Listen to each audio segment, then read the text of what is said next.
Well, tomorrow the Democrats take the stage for their final debate. It'll be interesting to see if Obama goes after Hillary, given that a new CNN poll shows the two candidates are now in a statistical dead heat in New Hampshire. But first, let's dissect this thing that happened today. Chris Wilson is a Republican strategist and CEO of Wilson Research Strategies. Liz Chatterton is a Democratic strategist and president of the Chatterton Group. And Jonathan Allen is a reporter with Congressional Quarterly. All right, listen, welcome to all three of you. And this roundtable has to start with what the heck was that today? First, the moderator, let's keep it snappy, let's keep it tight here. Let's not get and she seemed a little bit snippy and just set a weird tone, did it not? It did, and I think that's one of the reasons why you don't find many newspaper people hosting TV debates. That's probably what the story is. Did you all know going into this that Alan Keyes was running for anything? No. Liz?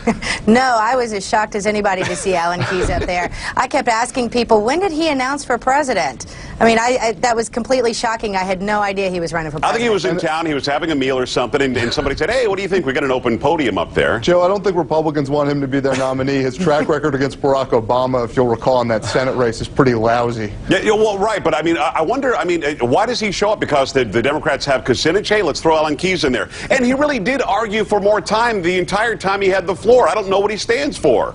Well, at this point, pretty much anyone who says they've seen a UFO can get into the debate. So that was kind of the key mark that Keyes had to meet. Hey, Liz, I got to ask you this. As somebody from the other side, well, you were expecting that everybody would go after Huckabee, and when it didn't happen, what did you think? Well, I was really quite shocked, and I was really shocked that Romney didn't go after Huckabee more. He really should.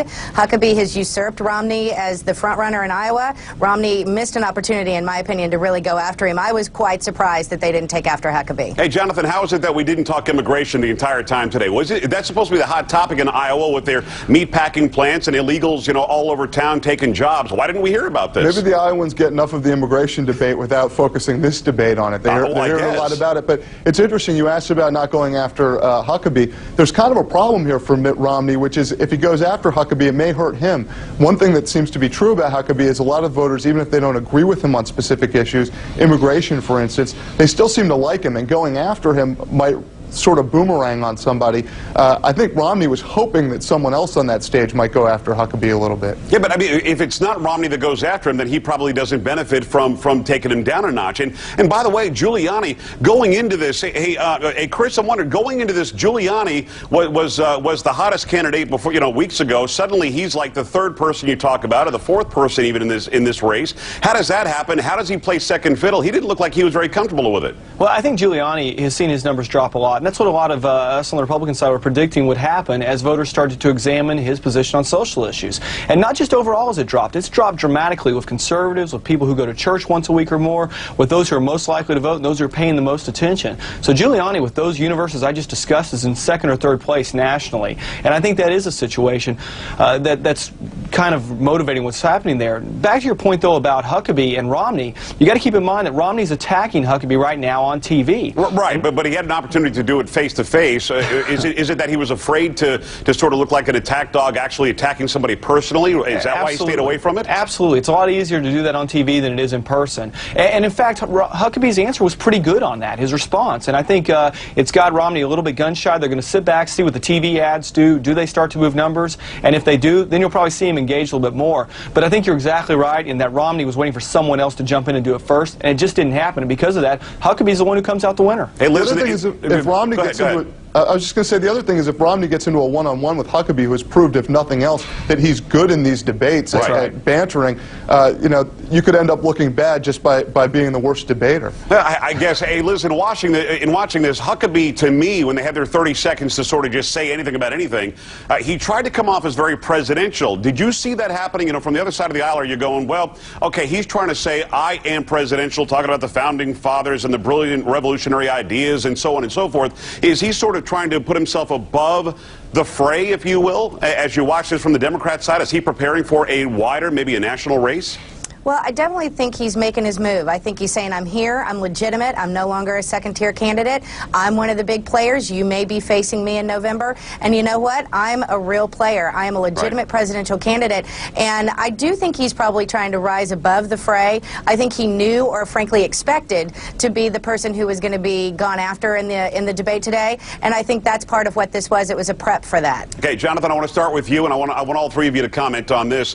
But Romney and the others all went, I don't know, global warming. They all freaked out. Thompson didn't want to raise his hand. I thought that the conservative angle was, yeah, you know, global climate change is happening, but I'm not really sure that it's us that's doing it. They all seem to pander to that. Jonathan, what did you see? Well, I don't think this is an issue that a lot of Republicans are comfortable right now. It's like you throw this. It's like you throw guns or immigration at the Democrats, and you watch them kind of fumble things. Right. I think they're not sure what they want to say at this point on global warming. I think in a general election, they will want to bow a little bit to the idea that it's going on and that there's something that might be done about it. In a primary, that's not going to be as successful, and I think they just really don't want to lock themselves into tough turf to defend later on. Liz, what do you think? I mean, you see this, and Fred Thompson says, I'm not going to play hand games, whatever that meant, and the others are going, I think, well, I would like to, if I could have more than a yes or no answer. They're scared to death of this topic, aren't they?